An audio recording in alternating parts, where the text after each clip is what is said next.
Hello guys, welcome to the elementary knowledge.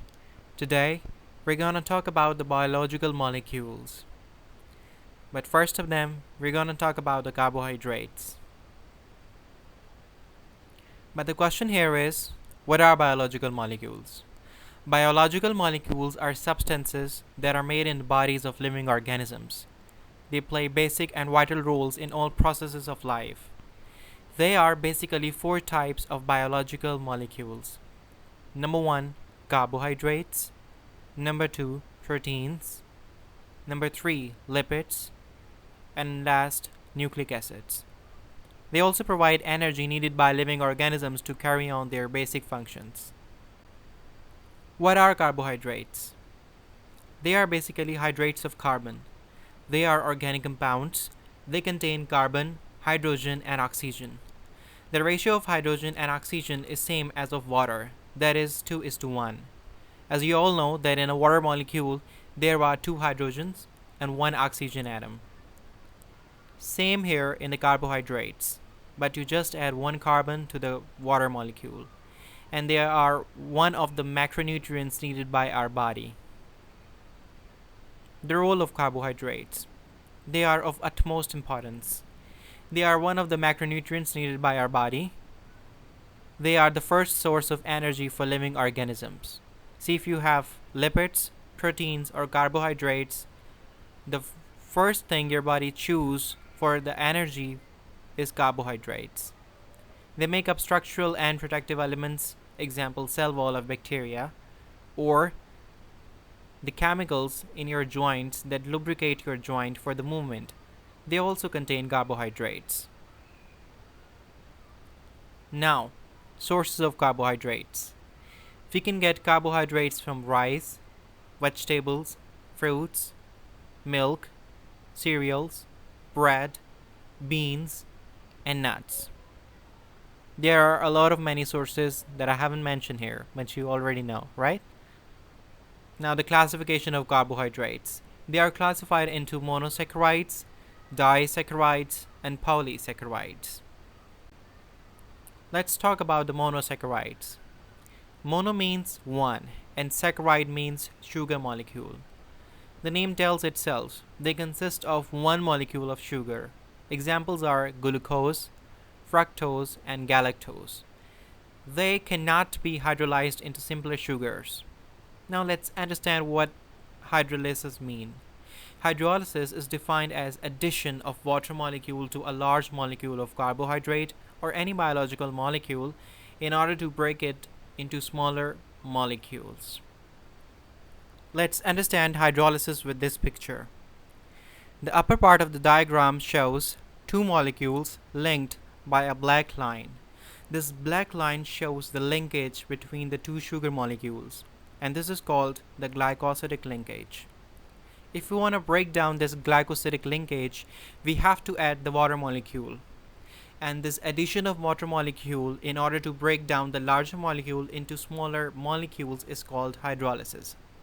Hydrolysis means addition of H2O to a large molecules in a way that hydrogen of water joins to one molecule and OH hydroxyl group of water joins to other molecule, breaking the larger molecule into smaller molecules. Right? And this can happen to other biological molecules as well. You may take proteins, they are broken down by the process of hydrolysis.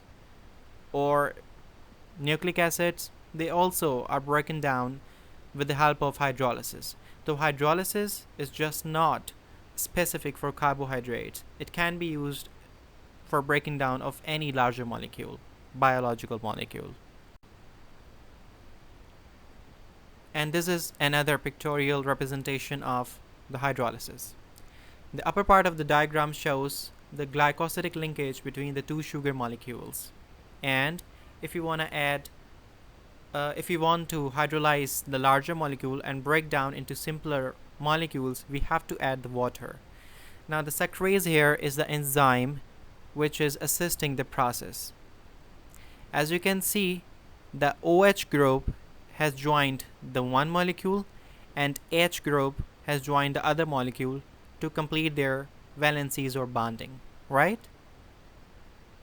Now, The sources of monosaccharides. Glucose can be found in fruits and vegetables, while fructose is called fruit sugar because it is only found in fruits. And galactose can be obtained from milk. Other types of monosaccharides. Triose, it contains 3 carbons, and examples include glyceraldehyde and dihydroxyacetone. The tetrose monosaccharide contain only 4 carbon. The examples include erythrose and erythrulose. The pentose means 5 carbons. Examples include ribose and ribulose. Hexose are the familiar one. They contain 6 carbons. An example include glucose, fructose. The final one is haptose. It contains 7 carbons. An example is glucohaptose. Now come the disaccharides. They consist of 2 molecules of carbohydrates. As the name indicates itself, di means 2 and saccharides mean sugar molecules. They can be hydrolyzed into 2 molecules of carbohydrates. Example include sucrose, lactose, and maltose.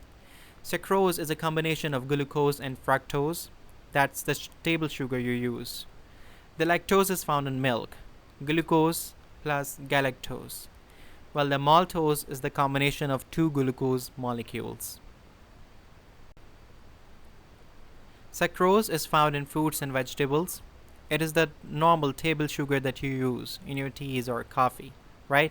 And lactose can be obtained from milk and dairy products, while maltose is less abundant but can be obtained from malt.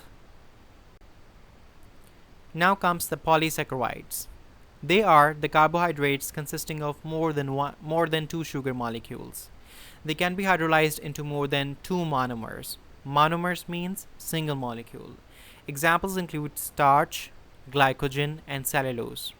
Starch and cellulose is found in plants, while glycogen is found in animals. Starch. Starch is a storage form of carbohydrates in plants. It consists of many polymers of glucose. It has structural type composed of linear long chains called amylose, in which monomers are linked via alpha-1,4-glycosidic linkage. This is one type or one structural type of starch that is called amylose. In this type, we have only linear chains of the monomers, that is glucose, and the glucose are connected by 1,4-glycosidic linkages, right? The next type is called amylopectin. In this type, there is branching pattern of the glucose, right? So the branching glucose is connected to the main branch via 1,6-glycosidic linkage, and that type is called amylopectin type.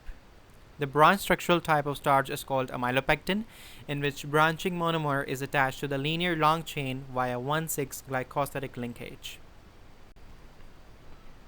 Now look at this picture. It contains 6 carbon. The numbering is shown by red colors. 1, 2, 3, 4, 5, and 6. Remember these numberings. Remember the previous numberings on the previous slides? Just imagine those numberings on these rings. By just imagining those numbers on these rings, you can identify the linkage between the branching pattern of the amylopectin.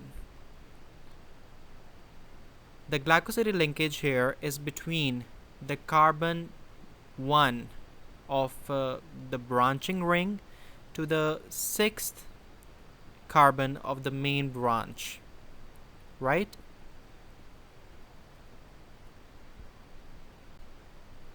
Now, let's talk about the glycogen.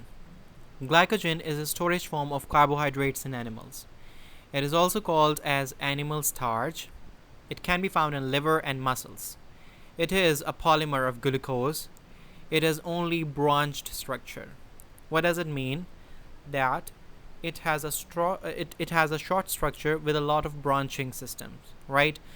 And both type of links, that is 1,4 and 1,6 linkage, glycosidic linkage present in glycogen, Told you already, it has short and many branched structures similar to amylopectin of starch. Remember, the amylopectin structure of starch was branching structure, similar present in a glycogen, but with a more and more branching, with some chains even coiled. Well, it is also present in fungi. Now the last of the polysaccharides, cellulose. It is present in plants. It is present in cell wall of plants and is also present in the fibers that you take in your food. Its structure is very, very simple. A straight chains of monomers connected to each other with a 1,4 glycosidic linkage. I want to thank you for your patience and listening. Kindly share, subscribe, and like to our channel for more informative videos. See you in the next one. Till then, have a good time and take care. Bye.